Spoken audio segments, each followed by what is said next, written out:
NBR এর সেই কর্মকর্তা ফয়সালকে বগুড়ায় বদলি।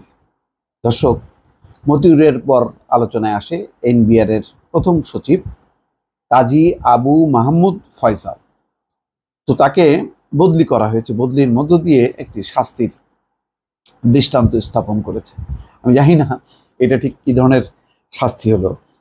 যা হোক, এটি প্রশাসনিক বলতে পারবে যে দুর্নীতির বিরুদ্ধে যে জিরো টলারেন্স, এটা এই বদলি আদেশের মধ্য দিয়ে সেটি প্রতিফলিত হলো কিনা। দুর্নীতির মাধ্যমে বিপুল সম্পদ করার অভিযোগ ওঠা জাতীয় রাজস্ব বোর্ডের প্রথম সচিব কাজী আবু মাহমুদ ফয়সালকে বগুড়ায় বদলি করা হয়েছে। রোববার বিকেলে এই আদেশ জারি করেছে এনবিআর। বগুড়া কর অঞ্চলের পরিদর্শী রেঞ্জ 1 হবে তার নতুন কর্মস্থল। এনবিআর এর আদেশে বদলির কারণ বলা হয়নি, শুধু বলা হয়েছে জনস্বার্থে জারিকৃত এই আদেশ অবিলম্বে কার্যকর হবে। এটা কিভাবে জনস্বার্থ হলো বুঝলাম না।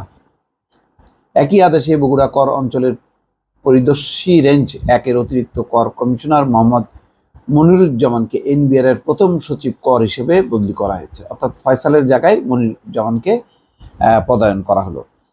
এদিকে আজ সকালে আগারগাঁওয়ের এনবিআর ভবনে গিয়ে কাজী আবু মাহমুদ ফয়সালকে তার কক্ষে পাওয়া যায়নি। তার সহকর্মীরা জানান তিনি আজ অফিসে আসেননি। আজ বিকেলে কাজী আবু মাহমুদ ফয়সালের বক্তব্য জানতে তার মুঠোফোনে কল করে বন্ধ পাওয়া যায়, তাই তার বক্তব্য জানা সম্ভব হয়নি। বৃহস্পতিবার ঢাকার আদালতে কাজী আবু মাহমুদ ফয়সালের অবৈধ সম্পদ অর্জনের বিবরণ তুলে ধরে দুর্নীতি দমন কমিশন। সংস্থাটির আবেদনের পরিপ্রেক্ষিতে ফয়সাল ও তার স্ত্রীর নামে থাকা ঢাকা নারায়ণগঞ্জে 5 কাঠা 2টি প্লট, শ্বশুরের নামে থাকা ঢাকা রমনা এলাকায় একটি ফ্ল্যাট, খিলগাঁওয়ে শাশুড়ির নামে 10 কাঠা প্লট জব্দের আদেশ দিয়েছেন আদালত। ঢাকা মহানগরের জ্যেষ্ঠ বিশেষ জজ মোহাম্মদ আসাম জগলুল হোসেন এই আদেশ দেন।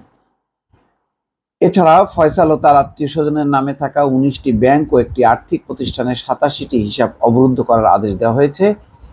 আদালতের আদেশে বলা হয়, এই জব্দের আদেশ কার্যকর থাকা অবস্থায় এসব সম্পদ হস্তান্তর বা বিনিময় করা যাবে না। এর আগে এনবিআর এর সদস্য মোহাম্মদ মতিউর রহমান ও তার পরিবারের নামে বিপুল সম্পদ থাকার বিষয়টি আলোচনায় আসে। এছাড়া পুলিশের সাবেক প্রধান বেনজির আহমেদ ও তার পরিবারের বিপুল সম্পদ থাকার বিষয়টি বিভিন্ন গণমাধ্যমে উঠে এসছে। বিষয়টি অনুসন্ধান করছে দুদক। বেনজির ও মতিউর কিভাবে এই সম্পদের মালিক হলেন তা নিয়ে জাতীয় সংসদে প্রশ্ন তুলেছেন ক্ষমতাসীন আওয়ামী লীগের সদস্যরা। সরকারি কর্মকর্তারা ব্যাপক দুর্নীতির মাধ্যমে সরকারের ভাবমূর্তি নষ্ট করছেন, এই আলোচনাও কিন্তু এসছে। কিন্তু তার মধ্যে শুধু বদলি, তাহলে যদি তদন্ত চলাকালে সাধারণত ওএসডি করা হয়, সেটি না করে বদলির মধ্য দিয়ে এটা কি দৃষ্টান্ত স্থাপন করবে, এটা আসলে তারাই বলতে পারবে। সাধারণত এইসব ক্ষেত্রে যেটা হয়, সাসপেন্ড করা হয় বা ওএসডি করা হয়, কিন্তু এখানে তো দেখা গেল যে এক অঞ্চল থেকে আরেক অঞ্চলে বদলি। তাহলে যেই আদালত যে জব্দ করলো তার সম্পদ, তো এই আদেশের মধ্য দিয়ে, তো বদলি আদেশের মধ্য দিয়ে সেটি প্রতিফলিত হলো না।